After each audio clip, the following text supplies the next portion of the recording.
Welcome learners.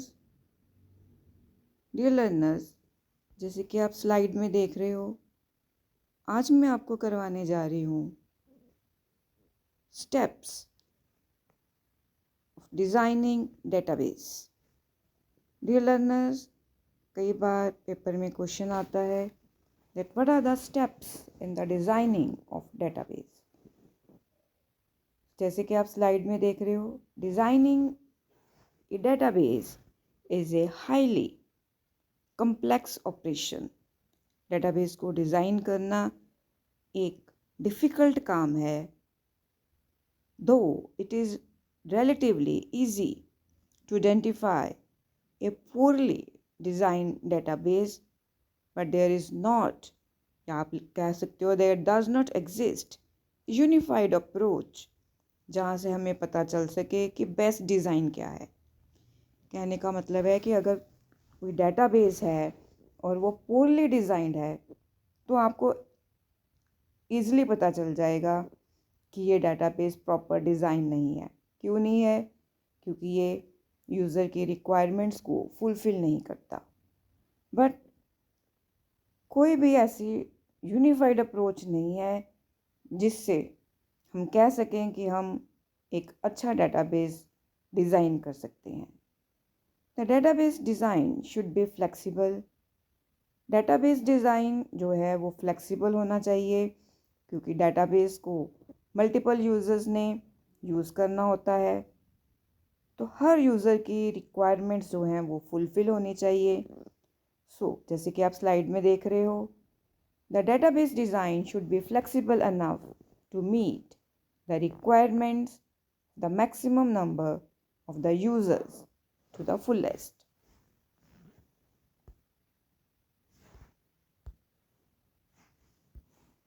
The process of designing a database is an interactive one, which means that the initial database structure changes with usage। जब कोई भी designer database को design करता है, means dBA जो है database को design करता है, तो उसके स्ट्रक्चर में चेंजेस होती रहती हैं with the passage of time। However, with the time, the design tends to get stabilized। But जैसे जैसे टाइम निकलता है तो जो डिज़ाइन है वो स्टेबल होना शुरू हो जाता है। और ये डेटाबेस को डिज़ाइन कौन करता है? DBA. Usually a person designated as database administrator controls the design and administration of a database।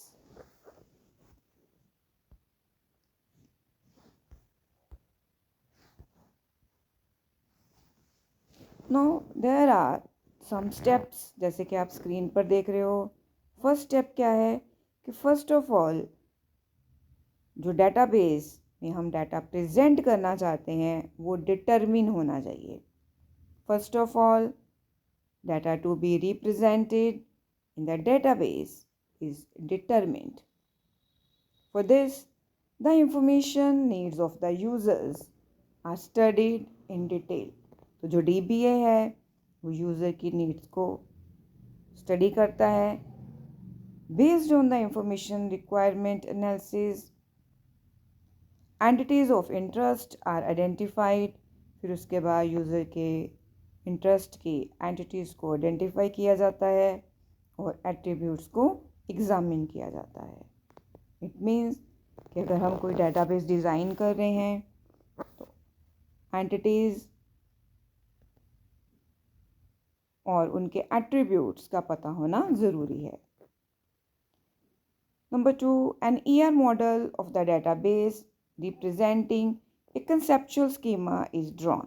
फिर उसके बाद लॉजिकल डेटाबेस को प्रिपेयर किया जाता है, ईआर मॉडल प्रिपेयर होता है। This is the most important steps या stage in database process.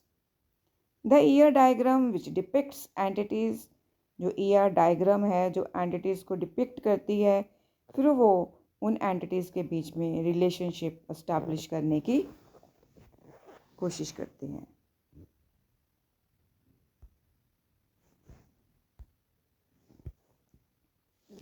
After that जो ER मॉडल प्रिपेयर होता है उसको किसी भी स्ट्रक्चर में कन्वर्ट किया जाता है, ट्रांसलेट किया जाता है। मैप्ड मीन्स ट्रांसलेट किया जाता है ER मॉडल को फिर हायरार्किकल में, नेटवर्क में या रिलेशनल मॉडल में।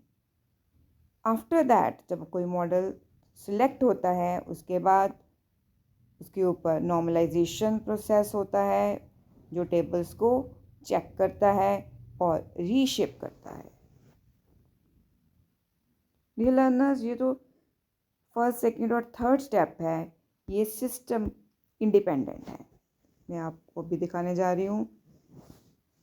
फोर्थ स्टेप में क्या है, an empty database is created using DBMS commands. फिर एम्प्टी डेटाबेस को क्रिएट किया जाता है यूजिंग DBMS कमांड्स। वो क्रिएट कमांड हो सकती है, टेबल हो सकती है, इंडेक्स हो सकती है।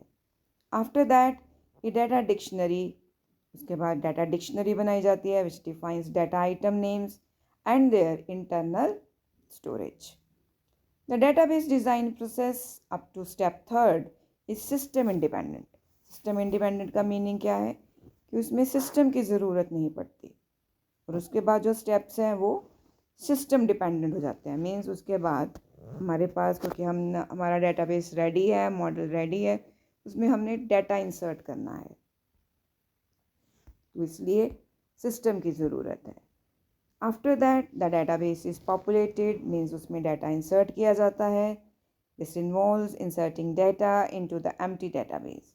If data to be inserted is available in machine readable form, the data loading utility of the DBMS can be utilized. After that, the performance of the database is closely monitored to ascertain whether any tuning is required. Means data को optimise करने की ज़रूरत है। अगर कहीं भी कोई flaw है तो डाटा को ऑप्टिमाइज़ किया जाता है। Flexibility and speed of the access are critically evaluated. After that देखा जाता है कि डाटाबेस में हम कोई मॉडिफिकेशंस कर सकते हैं।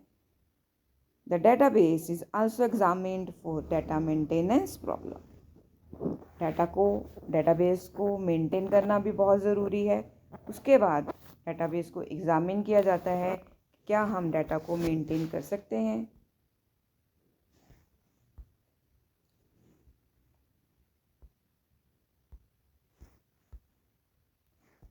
सो आफ्टर दैट जो लास्ट है वो ये है कि उसके बाद यूज़र को डेटाबेस हैंड ओवर किया जाता है और उनसे पूछा जाता है कि क्या वो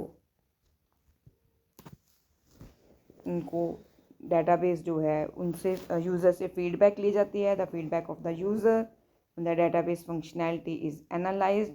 और फिर उसके बाद अगर यूज़र की तरफ से कुछ सजेशंस आती हैं उसके ही अकॉर्डिंगली डेटाबेस के स्ट्रक्चर में चेंजेस करी जाती हैं to optimise the usage. Dear learners, I hope कि आपको ये वीडियो समझ आ गया है। अगर आपको ये क्वेश्चन आता है तो आप उसको ईज़िली अटैम्प्ट कर पाओगे। इस वीडियो लेक्चर में इतना ही। Thanks for your time, thanks for watching.